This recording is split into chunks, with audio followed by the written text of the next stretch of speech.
Hi guys, welcome back to my vlogs. तो आज है रमज़ान का 5वां दिन, 5वीं सहरी। और एज़ यूजुअल हम अपने टाइम पर उठ गए थे, नमाज अदा की, तहज्जुद की, और फिर अभी हम जा रहे हैं कुरान पढ़ने के लिए। यही थोड़ा समय अच्छा मिलता है जहाँ पे मतलब कोई काम का टेंशन नहीं होता। हाँ, एक सहरी की टेंशन होती है, लेकिन वो नॉट अ बिग डील, वो उतना बड़ा कुछ है नहीं। तो रिलैक्स होके जो है ना, जितना भी पारा पढ़ सकते हैं वो हम पढ़ लेते हैं। ये एक महीने जो रमज़ान का होता है ना, इसमें हम तहज्जुद जो है पढ़ लेते हैं। और जब रमज़ान ख़त्म होने वाला होता है तब भी मन में एक एम बनाते हैं कि हाँ, रमज़ान बाद भी हम इसी समय पे उठ के अपनी तहज्जुद की नमाज़ अदा करेंगे। लेकिन ऐसा पॉसिबल नहीं हो पाता। हाँ, 1-2 दिन अगर उठ जाते हैं, उसके बाद से जो है ना, फिर दिमाग में कहीं ना कहीं होने लगता है कि ठीक है, अभी थोड़ी देर में उठते हैं, थोड़ी देर में उठते हैं, और अलार्म जो है ना बंद करते करते फिर सुबह ही हो जाती है।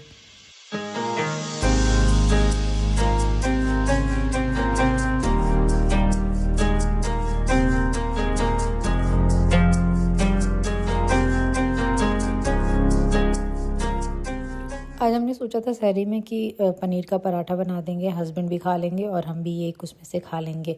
और दूसरी तरफ जो है ना, चाय भी हमने बनने के लिए रख दी थी, क्योंकि बॉयल होने में ना काफ़ी टाइम लग जाता है और अच्छे से कुक होती है, तो पीने में अच्छा लगता होगा। क्या हम पीते नहीं हैं, लेकिन हाँ, अच्छा लगता होगा।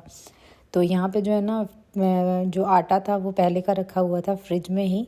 तो मेरे से जो है ना, फ्रिज में रखे हुए आटे से कोई भी पराठा या मतलब नॉर्मल पराठा तो बन जाता है, जिसमें हम लोग स्टफिंग अंदर भर के और कुछ ऐसा आलू का या पनीर का बनाते हैं ना, तो वो हमसे परफेक्ट नहीं बनता है। तो अभी जब हम बना रहे थे ना, तो उसमें भी जो पनीर था ना, वो सारा बाहर निकल कर आ रहा था और एकदम परफेक्ट नहीं बन रहा था। तो हमने सिर्फ एक ही बनाया, बाकी हमने नॉर्मल गोल रोटी जैसे पराठे बना दिए। और बाकी जो बचा हुआ था ना, उसको हमने as a paneer bhurji ready कर दी, और साथ में 2 बनाना ले लिया और कुछ खजूर। तो ये हो गई हमारी सहरी। खाते खाते जो है ना, 1-1.5 पराठा जो है ना, हम भी खा गए थे। सहरी हमारी हो चुकी है। टाइम भी अब कम ही बचा है, लेकिन अजान में अभी टाइम है, तो हम सोच रहे हैं ना, पानी वगैरह पी के फ्री हो जाते हैं और पारा पढ़ लेते हैं। थोड़ा टाइम को बर्बाद क्यों करें फ़ोन चला के, है ना।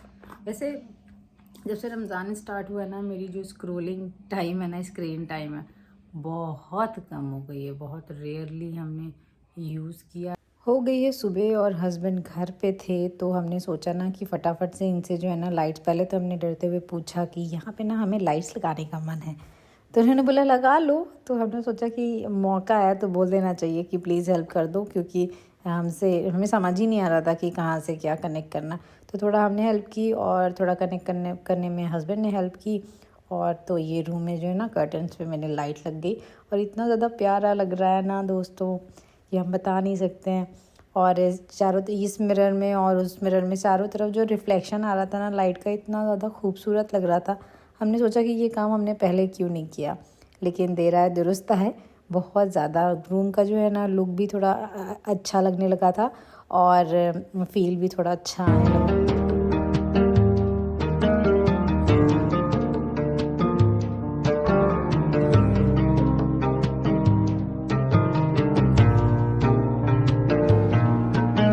और फिर क्या था, हमने अपने रूम के न्यू लाइट्स वाले एरिया की तरफ बैठ के ना सुकून से पारा पड़ा, और हो गया था इफ्तार प्रिपरेशन करने का टाइम। तो हम आ गए थे किचन में, और हमने जो है ना, एक तरफ आलू बॉईल करने के लिए रख दिया था और दूसरी तरफ चना प्रिपेयर करने के लिए रख दिया था।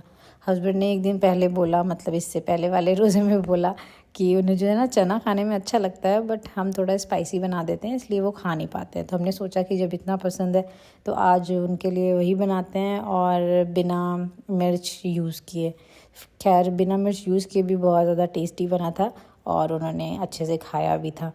तो बस यही चल रहा है रोज़ इफ्तार की तैयारी। कभी कभी तो लगता है हमें कि इफ्तार जो है ना, स्किप ही कर दें और फिर डायरेक्ट वो क्या कहते हैं, खाना ही बनाएं। लेकिन क्या होता है ना, जब आप अकेले हो और अपनी बात हो तो ठीक है, लेकिन जब 1-2 पर्सन और होते हैं साथ में और वो रोज़ा होते हैं, तो अपने लिए ना सही लेकिन उनके लिए सोचना पड़ता है। तो इसलिए जो है ना, हम इफ्तार बनाते हैं। और 2 दिन से तो हमने खाना स्किप कर दिया, खाना बनाया ही नहीं है।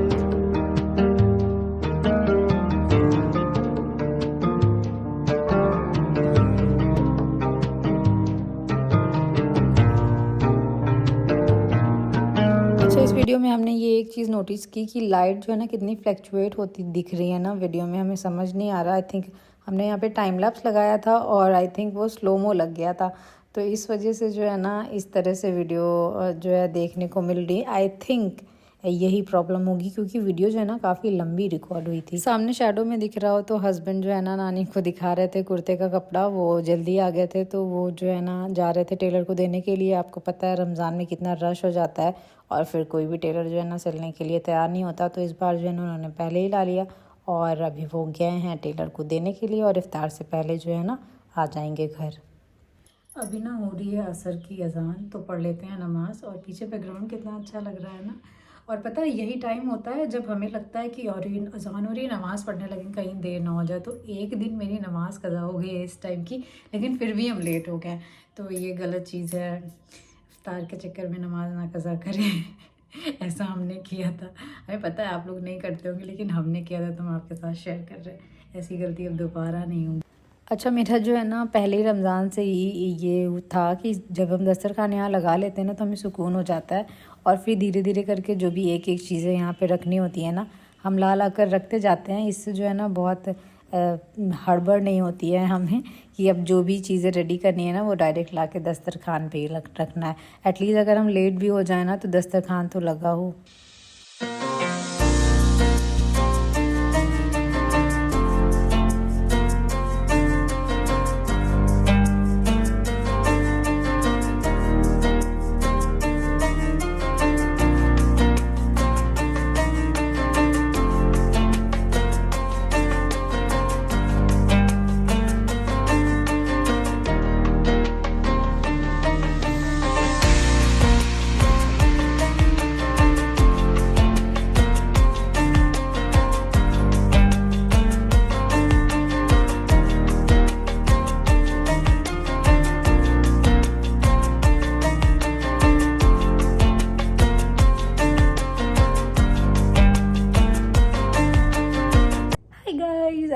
कैसा लग रहा है, कितने लंबे गैप के बाद हम व्लॉग बना रहे हैं। आई थिंक रोज़ा खुलने के बाद हमने बनाया ही नहीं है।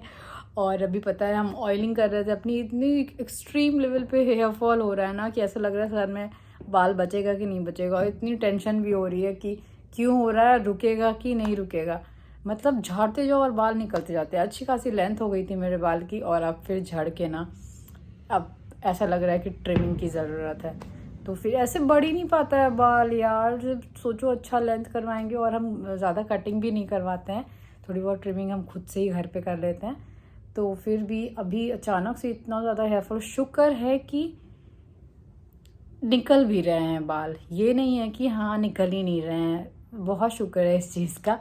लेकिन हो ही क्यों रहे हैं। और ट्रीटमेंट का भी कोई फ़ायदा नहीं होता मेरे हिसाब से। तो जिनसे भी पूछो रिव्यू लो तो वो यही बोलते हैं जब तक कर रहे थे, जब तक लगा रहे थे तब तक ठीक था, उसके बाद से फिर से वैसा ही हो गया। पता नहीं क्या है। ये तो पता है हमको कि एक टाइम के बाद इंशाल्लाह रुक जाएगा, ये रुक जाता ही है, लेकिन जा भी क्यों रहा है। और मेरे ना कुछ कुछ ग्रे हेयर्स भी हो रहे हैं, अपने आप खुद ब खुद हो रहे हैं। उसके लिए क्या करें ये भी नहीं समझ में आ रहा है। कुछ करे भी या उसको उसके हाल पे छोड़ दें, नहीं पता। तो गाइज़ इस ब्लॉग को जो है ना यहीं पे एंड करते हैं। और अब ऐसा कुछ खास है नहीं जो हम आपके साथ शेयर करेंगे। थोड़ा रेस्ट वेस्ट करेंगे और फिर सो जाएंगे। तो होप आपको ये ब्लॉग पसंद आया। अगर पसंद आया तो please do like share and subscribe to my channel. और हम कोशिश करेंगे कि अच्छे ब्लॉग्स बनाएं और ब्लॉग्स जो हैं वो रिपीटिव ना लगे, ऐसा ना लगे कि कल के ब्लॉग के जैसा ही आज का भी है। जो डेली लाइफ पे जो हम एक्सपीरियंस कर रहे हैं या जो भी हो रहा है वो हम आपके साथ शेयर कर रहे हैं। तो उम्मीद करते हैं आपको पसंद आएगा। पसंद आया तो please do like share and subscribe to my channel. Bye, take care, अल्लाह हाफिज़। मिलते हैं आपसे नेक्स्ट डे सहरी में।